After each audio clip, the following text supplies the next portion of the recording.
Olá! No início de maio, foi lançado, a partir da Guiana Francesa, o satélite geoestacionário de defesa e comunicações estratégicas. E esse é o tema do meu bate-papo com o Eduardo Bonini. Ele é o presidente da Visiona, uma empresa instalada no Parque Tecnológico de São José dos Campos. Obrigada pela presença no nosso estúdio. Eu que agradeço a oportunidade de poder estar falando um pouco da nossa empresa e do grande projeto de qual nós tivemos a oportunidade de participar.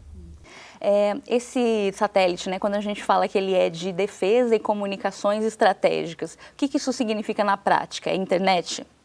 O satélite, na realidade, ele serve a dois propósitos. O primeiro deles é para cumprir com o Plano Nacional de Banda Larga, que foi lançado há vários anos, que é garantir a internet para 100% do território nacional.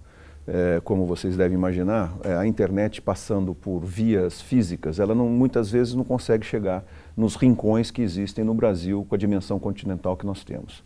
Então, nós temos mais de 2.000 municípios sem internet em banda larga, o que, com o advento do satélite, vai ser resolvido. Nós vamos ter cobertura em banda larga para 100% do território nacional. Isso é uma das funções do satélite, que será administrada pela nossa cliente e sócia na nossa empresa, Telebrás, Telecomunicações Brasileiras, com um primeiro satélite desse tipo no Brasil. Um outro serviço do satélite é a banda X, é a banda de comunicação do Ministério da Defesa.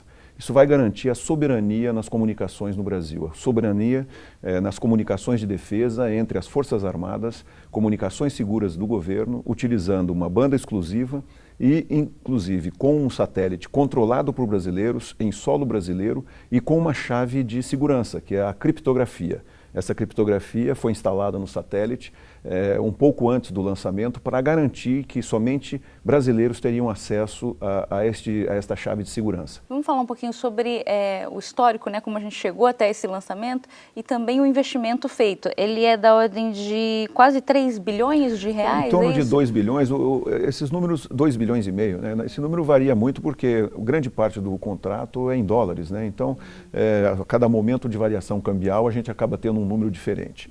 A gente até às vezes recomenda, vamos falar em dólar porque é uma moeda mais estável e nesse período que nós passamos de alteração de câmbio, os valores mudam.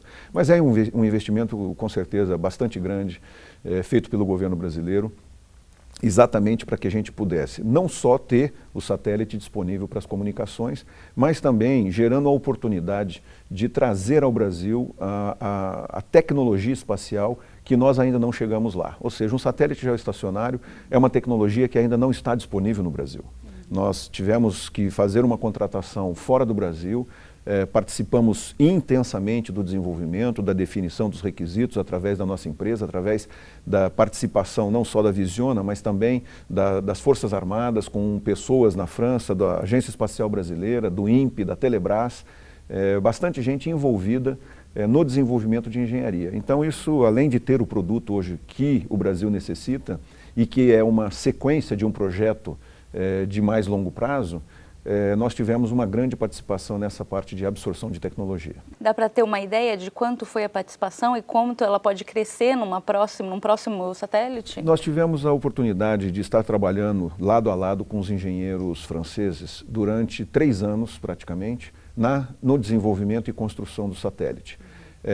Foram mais de 50 pessoas, 50 brasileiros de diversas áreas participando, o que naturalmente gera uma capacidade já no Brasil em termos de desenvolvimento de novos satélites, não só na área geoestacionária, que é uma tecnologia bastante complexa e que demanda tempo de se conseguir, mas também em satélites de outro nível de órbita, em órbitas mais baixas.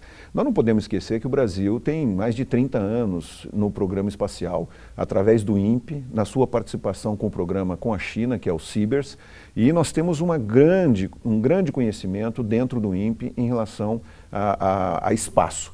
Mas o advento geoestacionário é algo que nós ainda não tínhamos a participação. Em paralelo a este programa, que foi idealizado pela Agência Espacial Brasileira e totalmente coordenado pela Visiona, nós temos também um contrato de transferência de tecnologia assinado entre a Agência Espacial e o nosso fornecedor Thales Alenia.